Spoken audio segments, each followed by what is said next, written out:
राधा रसोई के कोने में खड़ी थी। उसके माथे से पसीना बह रहा था।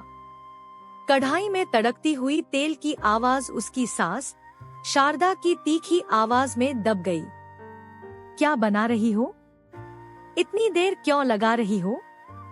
मेरे बेटे को भूख लगी है। राधा ने अपने होंठ काट लिए। शारदा का हर दिन का यही रूप था, डांट, फटकार, अपमान। रोहन से शादी के बाद से उसकी जिंदगी नर्क बन गई थी। तभी रोहन अंदर आया। उसने राधा की ओर देखा, फिर माँ की तरफ। राधा, जल्दी करो ना, माँ परेशान हो रही है। उस रात राधा स्टोर रूम में पतले गद्दे पर लेटी हुई थी। आंसू उसकी आंखों से बह निकले। बस, अब और नहीं। अध्याय 2, योजना। अगली सुबह राधा ने हाथ जोड़कर चाय दी, लेकिन उसके मन में एक योजना पक रही थी। शारदा को हर रात जोड़ों के दर्द के लिए आयुर्वेदिक चूर्ण लेना पड़ता था। वह उसे अपनी अलमारी में छुपाकर रखती थी। दोपहर में जब शारदा सो रही थी, राधा ने चुपके से उसकी अलमारी खोली। उसने आधा चूर्ण निकालकर उसकी जगह चीनी भर दी। अब तुम भी अपनी ही दवा का स्वाद चखोगी। अध्याय 3, बदला। कुछ दिन बीत गए।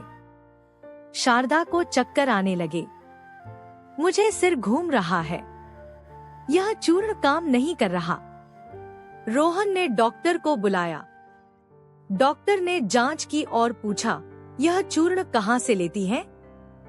शारदा ने डबडबाई आंखों से कहा, यह तो पंडित जी ने दिया था।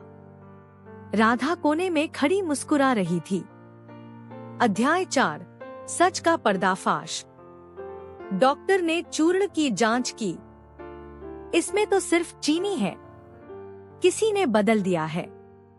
सबकी नजरें राधा पर टिक गईं। शारदा चिल्लाई, तूने ऐसा क्यों किया?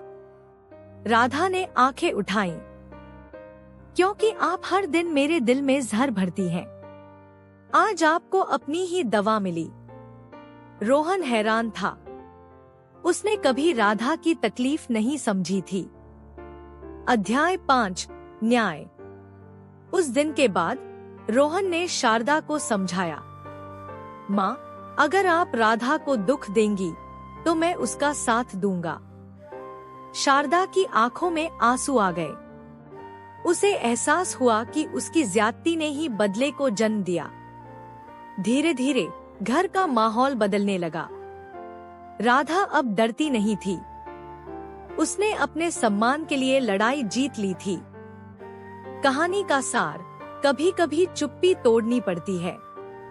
अन्याय के आगे खड़े होकर ही इंसान अपना हक पा सकता है।